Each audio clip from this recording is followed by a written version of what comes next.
السلام علیکم۔ آپ کے اپنے چینل ناولس لائبریری میں آپ سب کا تہہ دل سے خوش آمدید کرتی ہوں۔ امید کرتی ہوں کہ آپ سب ٹھیک ہوں گے۔ الحمدللہ میں بھی ٹھیک ہوں۔ اور جو فروہ خالد کے ای بک کا شارٹ ریڈ کریں گے، اس ای بک کا نام ہے مشق محبت، رائٹر فروہ خالد۔ مانچسٹر سینٹرل لائبریری میں موسم گرما کی تقریبات عروج پر تھی۔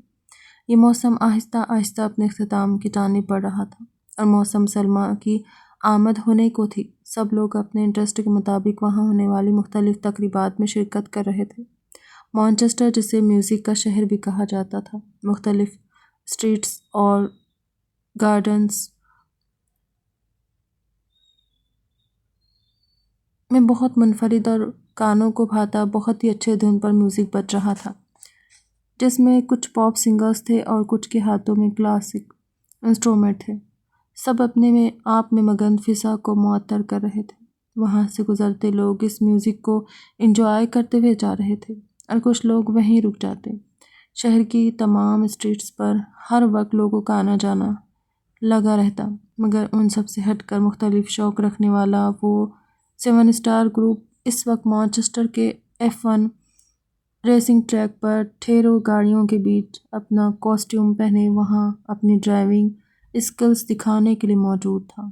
7 اسٹار گروپ مانچسٹر یونیورسٹی کا سب سے فیمس گروپ تھا، جن کے شر سے یونی کے اسٹوڈنٹس کے ساتھ ساتھ ٹیچرز بھی پناہ مانگتے تھے۔ یہ گروپ 3 لڑکیوں اور 4 لڑکوں پر مشتمل تھا۔ انیل، جس کا تعلق انڈیا سے تھا، سانولی رنگت کا مالک اور بہت ہی پرکشش نوجوان تھا۔ مارتھا اور گولڈی وہاں کے ہی رہائشی تھے، ان کے آباء و اجداد کئی عرصے سے وہیں مقیم تھے۔ نتالیہ روس کے شہر مارکو سے تھی، مانچسٹر یونیورسٹی میں اسکالرشپ پر پڑھنے آئی ہوئی تھی اور یونی کے قریب ہی ایک اپارٹمنٹ میں کچھ لڑکیوں کے ساتھ رہتی تھی۔ جوزف فلپائن سے تعلق رکھتا تھا، مگر اپنی فیملی کے ساتھ شروع سے ہی وہیں مقیم تھا۔ اس کی پیدائش بھی اسی شہر میں ہوئی تھی۔ بدر حنیف مسلم تھا، جس کا تعلق بنگلہ دیش سے تھا، وہ بھی مانچسٹر یونیورسٹی میں اسکالرشپ پر پڑھنے آیا تھا۔ اس کی دوستی 2 سال پہلے ان سب سے ہوئی تھی اور اب وہ بہت گہری ہو چکی تھی۔ امیشا اگروال، جو دیکھنے میں نازک اندام سی دوشیزہ تھی، وہ اس 7 اسٹار گروپ کی جان مانی جاتی تھی اور مانچسٹر یونیورسٹی والوں کے لیے وبال جا۔ وہ اپنے مزاج کے مطابق چلتی۔ اس کا جب موڈ خراب ہوتا تھا تو یونیورسٹی میں اس سے ٹکرانے والوں کی خیر نہیں ہوتی تھی۔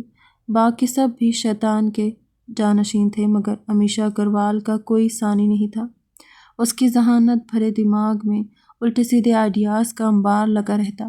وہ اتنی ذہین لڑکی تھی کہ بہت کم پڑھ کر بھی اپنی کلاس کے تمام طلباء کو پیچھے چھوڑ دیتی تھی۔ اس کا تعلیمی ریکارڈ بہت شاندار تھا، یہی وجہ تھی کہ اس کی اکثر شرارتیں نظر انداز کر دی جاتی تھیں۔ وہ مانچسٹر یونیورسٹی میں اسٹرکچرل انجینئرنگ میں ماسٹرز کر رہی تھی۔ وہ سب دوست اسی کورس میں تھے اور ایک ساتھ ہو کر اکثر کلاس کا ماحول بھی خراب کر دیتے تھے۔ خاص کر نئے آنے والی انٹرن ٹیچرز کی تو خیر نہیں ہوتی تھی ان کے ہاتھوں۔ اکثر ٹیچرز وہاں سے تقریباً روتی صورت لے کر نکلے تھے۔ ڈین کو بہت بار ان کی شکایت گئی تھی، مگر سونل اگروال کی بیٹی ہونے کی وجہ سے امیشا اگروال کو ہمیشہ چھوٹ مل جاتی تھی۔ سونل اگروال کا شمار مانچسٹر کے امیر ترین لوگوں میں ہوتا تھا۔ وہ وہاں اپنا ایک بہت بڑا بزنس رن کر رہی تھی۔ امیشا اگروال ان کی اکلوتی اور بگڑی ہوئی بیٹی تھی، تو دوسرے لوگوں کے ساتھ ساتھ اپنی ماں کو بھی جوتے کی نوک پر رکھتی تھی۔ وہاں اپنی ماں کا عالیشان محل نما بہت ہی خوبصورت گھر ہونے کے باوجود وہ الگ اپارٹمنٹ میں رہتی تھی۔ 2 کمروں کے اس لگژری اپارٹمنٹ میں وہ اکیلی رہتی تھی۔ Anil, Martha, Goldie, Natalia, Taimur, Joseph اور امیشا پر مشتمل یہ 7 اسٹار گروپ آپس میں بہت مضبوطی سے جڑا ہوا تھا۔ وہ الگ الگ ملکوں سے تعلق رکھنے والے مختلف رنگ اور نسل کے ہونے کے باوجود ایک دوسرے سے بہت زیادہ ذہنی مطابقت رکھتے تھے اور شوق بھی۔ باقی سب بہت سالوں سے دوست تھے۔ نتالیہ اور بدر بعد میں شریک ہوئے تھے۔ دوسرا سیمسٹر مکمل ہو چکا تھا، اگلا سیمسٹر 3 ہفتے بعد شروع ہونا تھا۔ نتالیہ اور بدر چھٹیاں منانے اپنے اپنے ملک گئے ہوئے تھے، جبکہ وہ باقی 5 وہیں اس وقت ریسنگ ٹریک پر موجود پوری طرح سے تیار اپنی لیمبورگینی اسٹارٹ کر چکے تھے۔ وہاں یونیورسٹی کے اور بھی بہت سارے اسٹوڈنٹس موجود تھے، جن میں سر فہرست امیشا کی مخالفین روما شیخ اور محب سلیم شامل تھے، جو اس کے کلاس فیلو ہونے کے ساتھ ساتھ اس کے بہت بڑے حریف بھی تھے، جن سے امیشا کو سخت نفرت تھی۔ ان کی نفرت کی پہلی وجہ ان کا پاکستانی ہونا بنا تھا، اور اس کے بعد یہ وجوہات بڑھتی چلی گئی تھی۔ امیشا کو پاکستانیوں سے سخت نفرت تھی، وہ انہیں اپنے آس پاس دیکھ بھی نہیں سکتی تھی۔ اس نے کبھی پاکستانی اسٹوڈنٹس سے دوستی نہیں کی تھی، بلکہ یونیورسٹی میں اس کی زیادہ عتاب کا نشانہ یہی لوگ بنتے تھے۔ سیمسٹر کے آغاز میں یونیورسٹی میں نئے آنے والے اسٹوڈنٹس کی ریگنگ کرنا 7 اسٹار کا پسندیدہ مشغلہ تھا، جن میں زیادہ نشانہ پاکستانی اسٹوڈنٹس ہی بنتے تھے۔ امیشا اگروال دیکھنے میں انڈین نہیں لگتی تھی۔ اس کے نیچرل سنہری بال اتنے خوبصورت اور چمکدار تھے، اس کے بالوں کی گروتھ بہت زیادہ تھی، مگر وہ ہر دوسرے مہینے ان کو آگے سے بینگز کٹ کروا کر ان کی لیئرز کو شولڈر سے تھوڑا نیچے تک ہی رکھتی تھی۔ اسے کمر کو چھوتے بال بالکل بھی پسند نہیں تھے۔ اس کی رنگت بہت زیادہ سفید تھی، فرنگیوں جیسی سفید رنگت، سنہری بال، نازک سراپا۔ وہ دیکھنے میں وہیں کی مقامی لگتی تھی، مگر اس کے نقوش میں ایشین ٹچ تھا، شاید اس کی ماں کی وجہ سے جو ایشین ہی تھی۔ اس کی آنکھوں کا گرے کلر اس کے پرکشش حسن کو مزید دوبالا کر دیتا تھا۔ وہ مشرقی اور مغربی حسن کا امتزاج رکھنے والی اس یونی کی سب سے حسین لڑکی مانی جاتی تھی۔ پچھلے 2 سالوں میں یونیورسٹی کی بیوٹی کوئین کانٹیسٹ وہی جیتی تھی۔ اس کے آئیبرو ہمیشہ تنے رہتے، جو اس کی مغرور نیچر کو مزید لوگوں کے سامنے واضح کر دیتے تھے۔ اس کی ڈریسنگ بہت قیمتی اور اس کے مزاج کے مطابق ہوتی تھی۔ کبھی وہ ڈھکے ہوئے کپڑے پہنتی اور کبھی سلیو لیس ٹاپ سے جھانکتی۔ اس کی دودیا بازو کے اوپر حصے میں پہنا گولڈ موٹا سا بریسلیٹ ان کی دلکشی کو مزید نمایاں کر دیتا تھا۔ وہ بریسلیٹ سائز میں تھوڑا چھوٹا ہونے کی وجہ سے اس کی نازک جلد میں دھنسا ہوتا، جس کی خوبصورتی دیکھ کر اسے بے اختیار چھونے کو دل کرتا۔ یہ بریسلیٹ اس کے وجود سے کبھی جدا نہیں ہوا تھا، اور ایک بات جو ان سب کو حیران کرتی تھی وہ مردانہ بریسلیٹ تھا۔ فیشن کو سر سے پیر تک فالو کرنے والی لڑکی اس معاملے میں کیوں یہ لاپرواہی برتتی تھی، یہ بات اس کے دوستوں کو بھی کبھی سمجھ نہیں آئی تھی۔ امیشا اگروال ان سب کی سوچ سے بھی اوپر کی شے تھی، مگر اکثر لوگ اس کی منفرد شخصیت کو بہت پسند کرتے تھے۔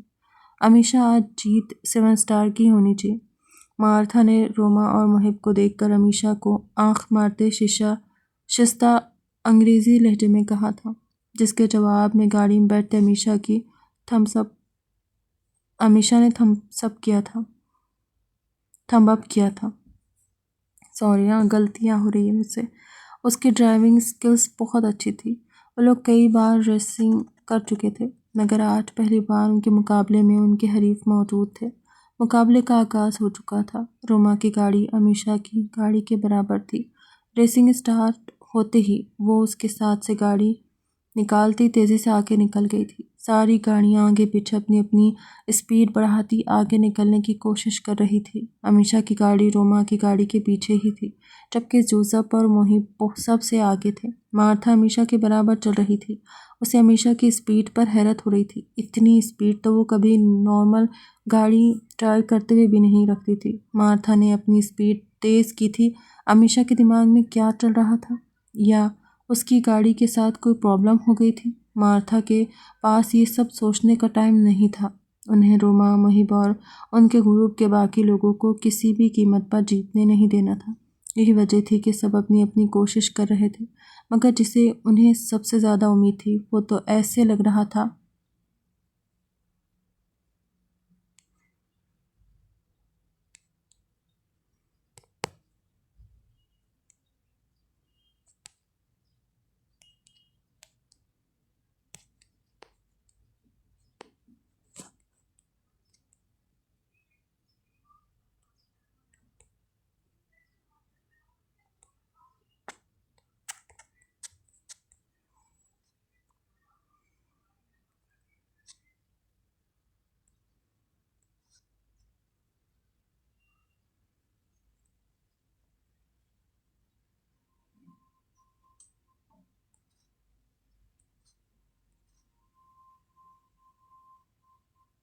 مگر جسے انہیں سوریاں وہ ہو گیا تھا، مجھ سے کلک ہو گیا تھا۔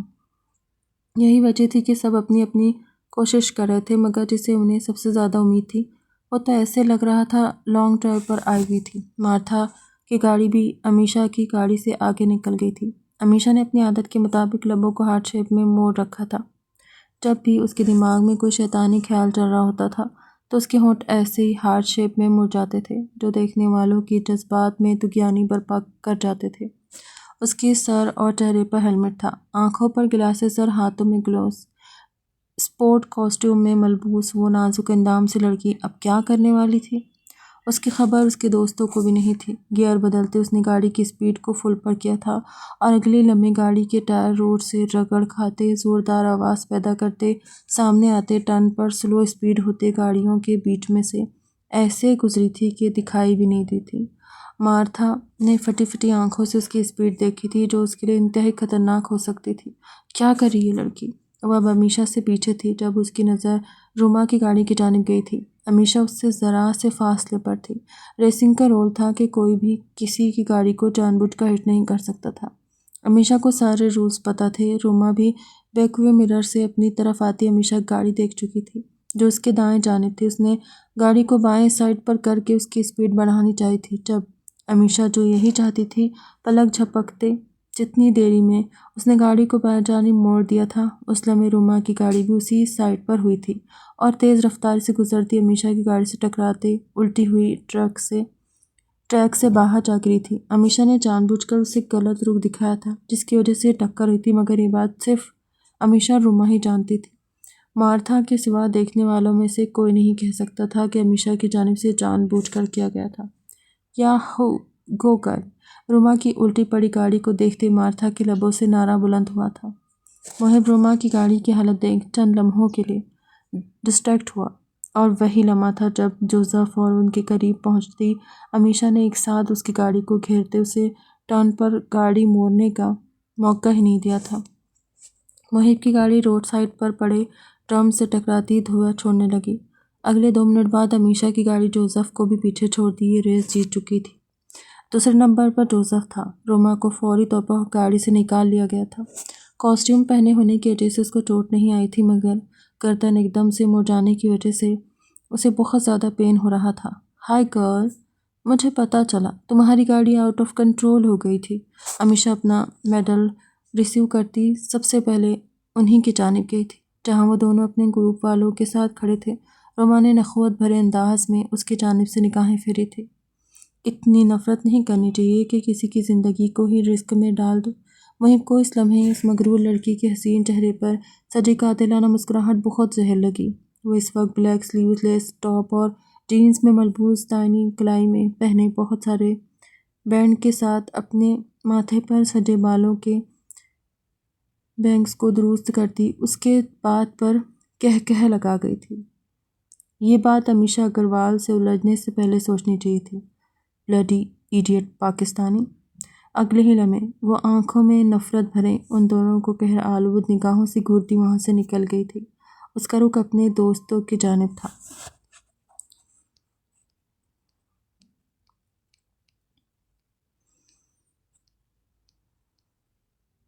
ای بک کا نام ہے مشق محبت، رائٹر فروہ خالد۔